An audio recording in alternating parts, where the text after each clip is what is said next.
Hi everyone, welcome back to my channel. In today's episode, I'm going to provide you with my top 5 young guns that you need to invest in for the highly anticipated Upper Deck 2020-2021 Series 2 hockey card set. So Series 2 is expected to release around the mid-March timeframe. Very common for Upper Deck to add more names to their flagship line.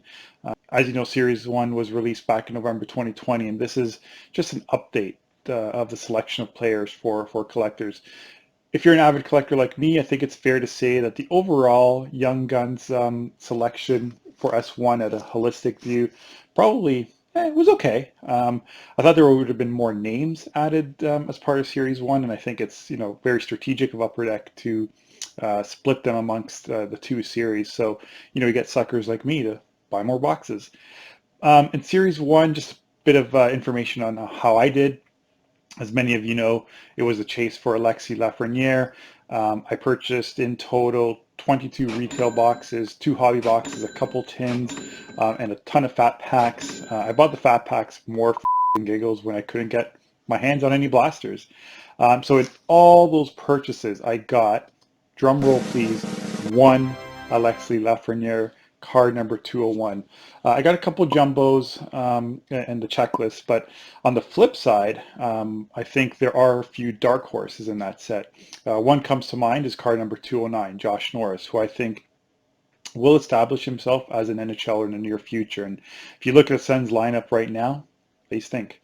So there are a few studs and prospects on the Senators that, they should make some noise in years to come. And in terms of rookie scoring, based on who came out of Series 1, Josh does lead the group. So you never know. You may want to stockpile on this kid. And, here are the sold prices right now, sold comps on eBay. So, hey, maybe take your chances on them.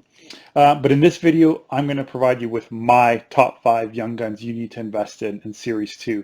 Some of these players have had a sniff in the NHL and some haven't, and that's okay. It's what really makes this hobby of card collecting fun. And years from now, I can look back and see how good or bad I was at predicting who would pan out.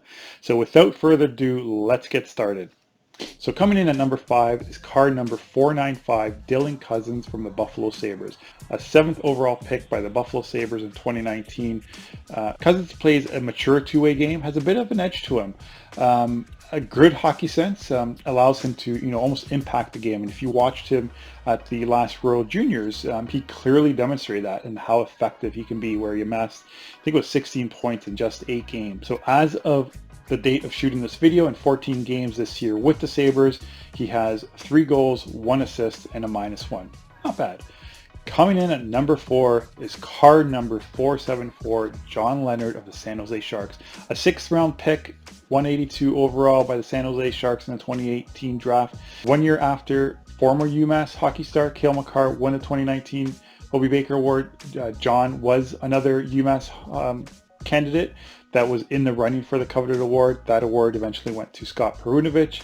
But Leonard definitely has potential. I mean, he led the NCAA in scoring. I believe it was 27 goals in his final year. Transitioned to the AHL, had a short stint, but he had 2 points in 2 games. Very intelligent player, crafty with the stick, and I think the NHL will suit him just fine. And as of shooting this video, he's played in 14 games with the Sharks, has tallied 3 goals and 3 assists for a total of 6 points. Coming in at number 3 is card number 461, Ilya Sorokin of the New York Islanders. A 3rd pick, 78th overall by the New York Islanders in 2014.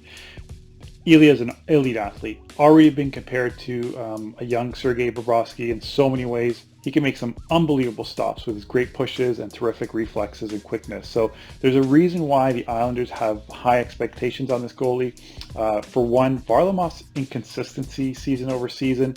But secondly, Sorokin led the KHL with 44 shutouts in the last 5 years. In particular, the last 2 years in the KHL, he had amassed 20 in just 80 games. So very impressive. And as of the date of recording this video, in 5 games with the Islanders, he's already posted 2 shutouts. So not too shabby. So I think this kid at age 25, he'll be a good fit with fellow Russian Varlamov and the entire goalie coaching staff in New York, who have developed some fine goalies over the years. So can Sorokin give Shesterkin a battle for top Russian goalie of the future? Time will tell. Coming in at number 2 is card number 482, Tim Stützle of the Ottawa Senators. First round, third overall pick by the Sens in 2020. Ottawa had selected Tim using a pick which they had previously acquired in a 2018 trade with the San Jose Sharks that sent the defenseman Carlson to San Jose. But Tim is an offensive forward with an excellent skill set and game-breaking abilities. He's got slick hands. Germany should be proud. They have definitely, been rising the ranks in terms of hockey development over the past few years. You think of Draisaitl, but really Tim is knocking on the door, and you've already seen what he can do with the Senators this year. In recent World Juniors, Stützle was named captain for the Germany team and led them to the playoff round for the first time in World Junior history. He also tallied 5 goals and 5 assists in 5 games and was named the tournament's top forward. And this year with the Sens in 21 games, he's got 5 goals, 9 assists for a total of 14 points. A dismal minus 13, but don't let that plus minus bother you. The Sens aren't that good at all. So to me, Tim does seem like the most complete package and young gun. The only reason why I didn't give him number 1 is because, well, let me get to number 1. So coming in, my top young gun for Series 2 is card number 451, Kirill Kaprizov of the Minnesota Wild.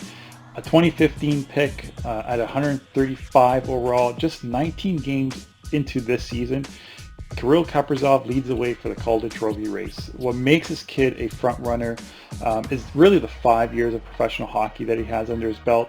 At 24, some are going to say it's cheating, but by the letter of the hockey law, Kaprizov qualifies for the Calder, and I think you should start engraving his name on the trophy. So, sorry, Stützle.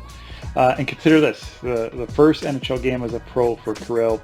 He scores the overtime winner, and not to mention a 3-point night in his NHL debut. And then secondly, let's remember, he's a rookie, averages 18 minutes of ice time. That's incredible trust by the coaching staff, and it's paying off. So maybe the Rangers coaching staff should take note and give Alexi some more time, maybe. So back to Kirill, 19 games, he's got 6 goals, 11 assists, an impressive +8. I mean, this guy is a stud. So that rounds out my top 5 of who you should invest in, but I do have some honorable mentions, and those go to card number 484, Pius Suter of the Chicago Blackhawks. Suter's a smaller center, but really has a nose for the net and doesn't mind getting dirty to score. So he just made his debut back in January against the Tampa Bay Lightning, and it really took Suter just 6 games for him to even record his first career hat trick. So he's definitely one to keep an eye on as the season goes on.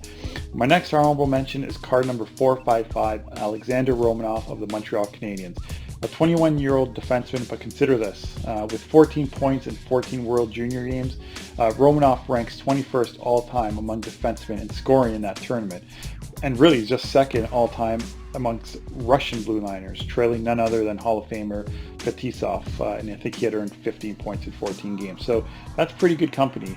Romanov is a really good skater, good offensive skills, and really likes to play a physical brand of hockey, and I think that will suit him well, especially with Weber in that same dressing room. So that's a wrap. Here's a list again of my top 5 young guns to invest in with my honorable mentions. I hope you enjoyed this video. Please hit the like, subscribe, or comment on what you think will be the card or cards to get for Series 2. Thanks for watching.